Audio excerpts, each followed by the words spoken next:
Hello प्यारे बच्चों आज हम ट्रिग्नोमेट्रिक फंक्शंस क्लास 11 चैप्टर 3 देखेंगे, जिसका ये पार्ट 12 होने वाला है। प्यारे बच्चों, आपने देखा एक सिस्टमेटिक वे में हमने अब तक सारी चीज़ें फिनिश की, जिसमें प्रीवियस 11 पार्ट्स में हमने सबसे पहले डिग्री मेजर, रेडियन मेजर, फिर रेडियन टू रियल वैल्यूज़, उसके बाद उन पे बेस्ड प्रॉब्लम्स, एक्सरसाइज, फिर डिफरेंट क्वाड्रेंट्स में ट्रिग्नोमेट्रिक फंक्शंस की वैल्यूज़ हमने देखी, कहाँ पे किस क्वाड्रेंट में कौन सी वैल्यू पॉजिटिव नेगेटिव हो रही वो देखा। फिर हमने ऑलमोस्ट सारी ट्रिग्नोमेट्रिक फार्मूलेस और आइडेंटिटीज़ का प्रूफ देखा एक सिस्टमैटिक वे में, फिर उसकी एक्सरसाइज देखी। और आज हम प्यारे बच्चों ट्रिग्नोमेट्रिक इक्वेशंस देखेंगे, जिसमें हम प्रिंसिपल सोल्यूशन और जनरल सोल्यूशन पढ़ेंगे। प्यारे बच्चों, आपने देखा कि अगर आप एक सिस्टम से पढ़ते हुए चले आ रहे हैं तो सारी चीज़ें आपको समझ में भी आ रही हैं, और आप मतलब क्वेश्चन को इस लेवल से टैकल कर सकते हैं कि आपको कभी कोई हेजिटेशन होगा ही नहीं किसी क्वेश्चन को देख के। इसीलिए मैं बार बार रिक्वेस्ट करता हूं, लेक्चर को लाइक, शेयर, सब्सक्राइब करिए और कोशिश करिए कि उन ज़रूरतमंद स्टूडेंट्स तक ये लेक्चर्स पहुँचे जो अपने 11th क्लास के साथ साथ कोई भी एंट्रेंस एग्ज़ाम्स की प्रिपरेशन कर रहे हैं, जहाँ पे स्पेशली ट्रिग्नोमेट्री पूछा जाता है। प्यारे बच्चों, सबसे पहले मैं ट्रिग्नोमेट्रिक इक्वेशंस में कुछ 2 to 3 पॉइंट्स है जो मैं आपके साथ डिस्कस करना चाहता हूँ। उसका रीज़न है कि अगर वो थ्योरेटिकल वे में आप एक जगह लिख लेंगे तो आपको ज़्यादा बेनिफिशियल होगा, ठीक है। तो सबसे पहले मैं उसको नोट कर देता हूँ, उसके बाद मैं उसको समझा देता हूँ, फिर हम देखेंगे एक एक प्रूफ, ठीक है, क्योंकि ऑलरेडी 3 थ्योरम्स इसमें हमको देखनी है जो आपकी एनसीईआरटी बुक में दी हुई है, ठीक है। तो स्टार्ट करते हैं। देखिए प्यारे बच्चों, ये कुछ पॉइंट्स हैं जो आपको पता होने चाहिए, बहुत इंपॉर्टेंट पॉइंट्स है। देखिए क्या है, ट्रिग्नोमेट्रिक इक्वेशंस, ठीक है, equations involving trigonometric functions of a variable, ठीक है, उसको हम क्या कहते हैं, ट्रिग्नोमेट्रिक इक्वेशंस। जो इक्वेशंस ट्रिग्नोमेट्रिक फंक्शंस वेरिएबल के साथ जो होते हैं, जैसे एक्स वाई आपने देखा, एक्स देखा, ठीक है, तो जब उसके साथ देखिए वो इन्वॉल्व करेंगे तो वो क्या कहलाएगी, ट्रिग्नोमेट्रिक इक्वेशन कहलाएगी, ठीक है। Sine x and cos x repeats after an interval of 2 पाई। और आप प्यारे बच्चों एक चीज़ जानते हैं क्या, मैंने बहुत अच्छे से ग्राफ के थ्रू भी ये चीज़ आपको समझाई। देखिए कि मान लीजिए, देखिए ये तो साइन का ग्राफ होता है ऐसे, ठीक है, ये यहाँ पे पाई हो गया, ये 2 पाई हो गया, ठीक है, ये 3 पाई हो गया, ये पाई/2 होता है, ठीक है। और प्यारे बच्चों ये तो साइन का है, आप जानते हैं, देखिए 0 to 2 पाई के बीच में, इसके बाद ये सेम यही पीरियोडिसिटी, यही नेचर अडॉप्ट करेगा ना, ये देखिए 4 पाई, ठीक है, सेम तरीके का इधर भी बन रहा है। उसके बाद देखिए इसी में थोड़ा सा समझने की कोशिश करिए कॉस का। देखिए कॉस 1 होता है यहाँ पे, ठीक है, आपने यहाँ 1 कर दिया, फिर कुछ ऐसे बना, ठीक है, ये ज़्यादा ऊपर चला गया, मान लीजिए कुछ ऐसे, ठीक है, फिर ये हुआ, तो मतलब कुछ ये नेचर अडॉप्ट करता है ग्राफ, ठीक है। ये कॉस का है, ये साइन का है, ब्लैक कॉस है, ये कॉस लिख लीजिए, कॉस एक्स, और ब्लू वाला साइन एक्स का है, ठीक है, ये साइन एक्स का है। बस मैंने ये क्यों बताया है, क्योंकि देखिए दोनों के पीरियड जहाँ पे रिपीट होते हैं कौन सी जगह होती है, 2 पाई, ठीक है। देखिए ये सेम है, ये सेम है। इसके बाद प्यारे बच्चों क्या है, and value of 10x repeats after an interval of pi. देखिए 10x का ग्राफ कैसे बनता है,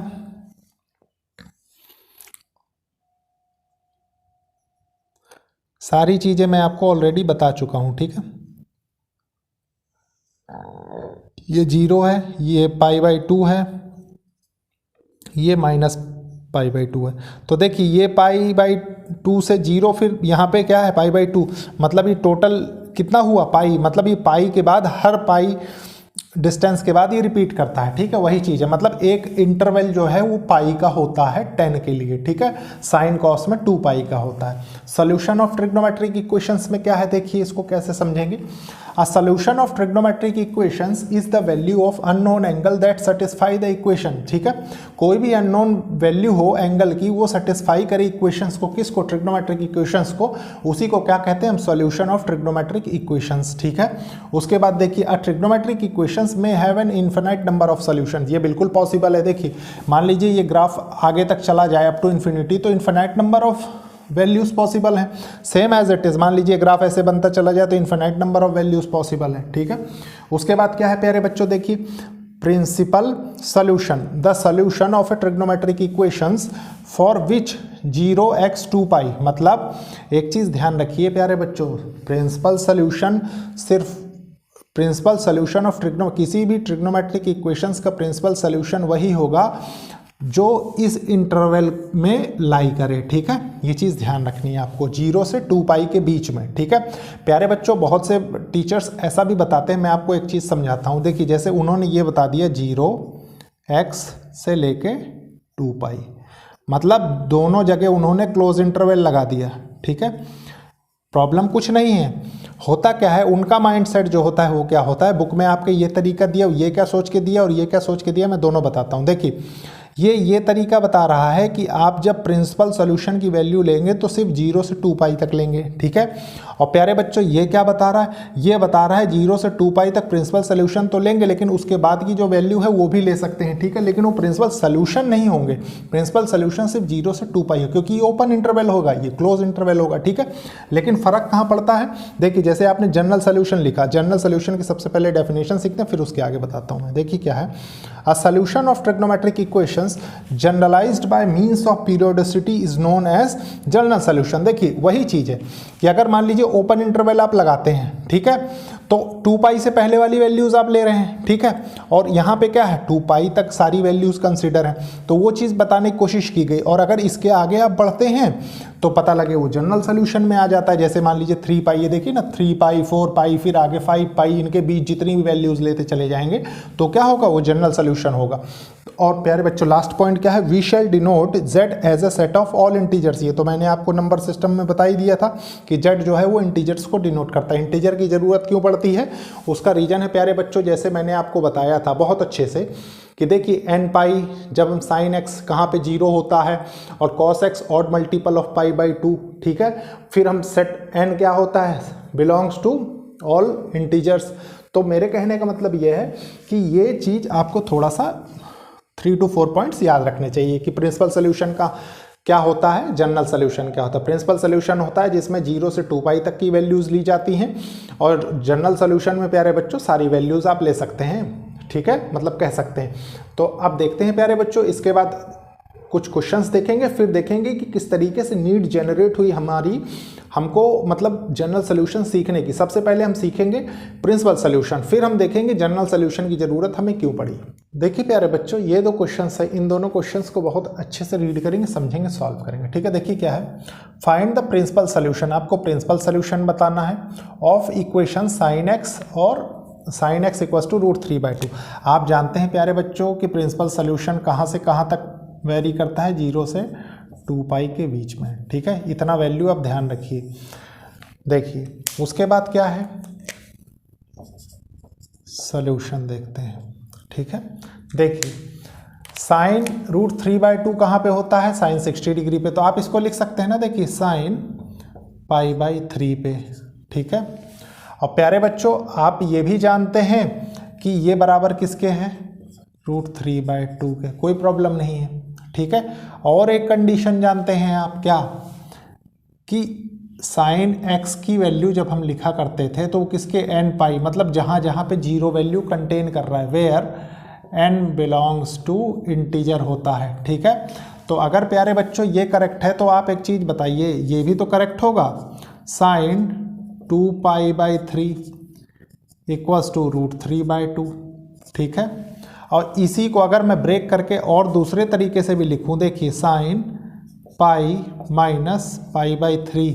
ठीक है, तब भी तो ये चीज़ पता लग रही है। देखिए साइन 180 माइनस, आप जानते हैं ये कहाँ होता है, देखिए 180 माइनस मतलब सेकेंड क्वाड्रेंट में, और यहाँ पे क्या होता है, साइन और कॉसेक पॉजिटिव होता है, तो ये हो जाएगा ना साइन 2π/3। ठीक है, तो प्यारे बच्चों दो वैल्यू कंटेन करती है ये कंडीशन, कौन कौन सी, देखिए अब थोड़ा सा ग्राफ से भी समझ लीजिए, आप तो डायरेक्टली समझ गए होंगे अब तक क्या है ये। देखिए मान लीजिए ये ग्राफ है साइन का। ठीक है, अब प्यारे बच्चों ये तो π/2 है, ये पाई है, ये 0 है, ये 3π/2 है और ये 2π है। ठीक है, तो प्यारे बच्चों सबसे पहले देखिए आपने देखा 60 डिग्री, तो 90 और 0 के बीच में 60 होगा, मान लीजिए यहाँ कहीं होगा। ठीक है, π/3 आपने लिख दिया। देखिए ये यहाँ पे आएगा अगर, तो पाई माइनस π/3 अगर कर दें यहाँ, तो ये क्या हो जाएगा, 2π/3 तो होगा, है कि नहीं। तो प्यारे बच्चों ये कंडीशंस थी जो आपको सीखनी थी और समझनी थी, ठीक है। और प्रिंसिपल सॉल्यूशन इसका क्या हो जाएगा, प्रिंसिपल सॉल्यूशन हो जाएगा, क्योंकि ये दोनों वैल्यू लाई कर रहे हैं इसके बीच में, ठीक है। तो एक तो हो जाएगी देखिए π/3 एंड 2π/3, ठीक है ये। तो प्यारे बच्चों ये था क्वेश्चन 1। अब देखिए इससे तो आपको ये पता लग गया कि 2π के बीच हमने चेक कर ली वैल्यू, ठीक है। अब इसके बाद देखना है हमको, देखिए प्यारे बच्चों next question, find the principal solution of the equation 10x equals to -1/√3, ठीक है। आप जानते हैं कि प्रिंसिपल सॉल्यूशन में वैल्यू जो होती है वो 0x 2π के बीच में होती है, ठीक है, इतना आप बहुत अच्छे से जानते हैं। तो देखिए सॉल्यूशन देखेंगे इसका हम, सॉल्यूशन, ठीक है। सॉल्यूशन में क्या है, देखिए आपको ये पता है कि 10, देखिए 10 1/√3 कितने की वैल्यू होती है, 30 डिग्री की, मतलब π/6 की वैल्यू होती है 1/√3, ठीक है। लेकिन हमें क्या चाहिए, -1/√3 चाहिए, तो आपको ये लिखना पड़ेगा ना, देखिए -10 π/6 इक्वल्स टू -1/√3, ठीक है। अब ये कहाँ से मिलेगा आपको, ये प्यारे बच्चों ऐसे मिलेगा ना, देखिए 10 π माइनस π/6 कर लीजिए, ठीक है। तो ये कितना होगा, देखिए 180 से कम सेकंड क्वाड्रेंट में आएगा, तो यहाँ तो साइन और कॉस ही पॉजिटिव होते, कोसेक पॉजिटिव होते हैं, ठीक है। तो ये क्या हो जाएगा -1/√3। तो यहाँ से जो ये कंडीशन निकल गई किसकी आई, देखिए अगर आप 10x का ग्राफ देखें, मैंने तो आपको बताया है बहुत अच्छे से, देखिए ये ठीक है, ये 0 है, ये π/2 है, ये -π/2 है, ठीक है। ये आपने इसका ग्राफ बना दिया कुछ ऐसे, ठीक है। तो देखिए यहाँ से निकल के आया 10 5 π/6, ठीक है। और प्यारे बच्चों 10 5 π/6 में वैल्यू कितनी कंटेन हो रही है, -1/√3, ठीक है, -1/√3। अब देखिए आप एक चीज़ और बहुत अच्छे से जानते हैं कि 10x के लिए क्या कंडीशन होती थी कि n π where n belongs to integer, ठीक है। तो मतलब अगर ये कंडीशन ट्रू है तो एक कंडीशन और ट्रू होनी चाहिए 0 से 2π के बीच में, क्योंकि आप देखिए मोटा मोटा अगर समझे तो ये एंगल कितना हो रहा है, देखिए 18×5 = 90, ठीक है, डिवाइडेड बाय 6, ठीक है। तो 6 कम 6 6 पंचे 30 150 हो रहा है, इसका मतलब ये 300 पे भी ये वैल्यूज कहीं ना कहीं मिल रही होंगी, ठीक है। तो देखिए अब आप क्या करेंगे, 10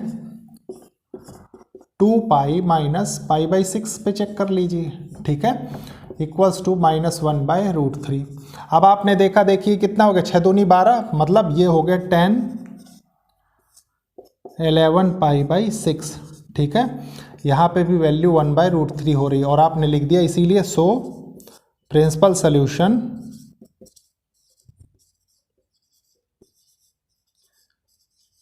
सॉल्यूशन इज 5 π/6 एंड 11 π/6, ठीक है। अब इसके बाद प्यारे बच्चों आपके साथ मैं इंट्रोड्यूस करूंगा जनरल सॉल्यूशन के थ्योरम्स जो आपको दी हुई हैं वो, ठीक है। देखिए प्यारे बच्चों अभी आपको इसमें थ्योरम्स पढ़नी है और क्वेश्चन करने हैं, ठीक है। ऑलरेडी हम काफ़ी कुछ बेसिक समझ चुके हैं, ठीक है, इसीलिए मैं सोचता हूं कि एक सेपरेट लेक्चर आपके लिए डिज़ाइन किया जाए जिसमें आप थ्योरम प्लस कुछ क्वेश्चंस भी देख सकें, ठीक है। तो ये लेक्चर यहीं तक रखते हैं, भले ये थोड़ा शॉर्ट है लेकिन लेक्चर को लाइक शेयर सब्सक्राइब करिए। आप देखिए एक एक कॉन्सेप्ट मैंने इसीलिए आपके साथ क्रिस्टल क्लियर किया है कि आपको कोई कन्फ्यूज़न किसी भी लेवल पे ना हो, ठीक है। 3 थ्योरम्स है, उसके बाद हम कुछ क्वेश्चंस भी देखेंगे आने वाली क्लासेस में। तो ओके, थैंक यू बच्चों।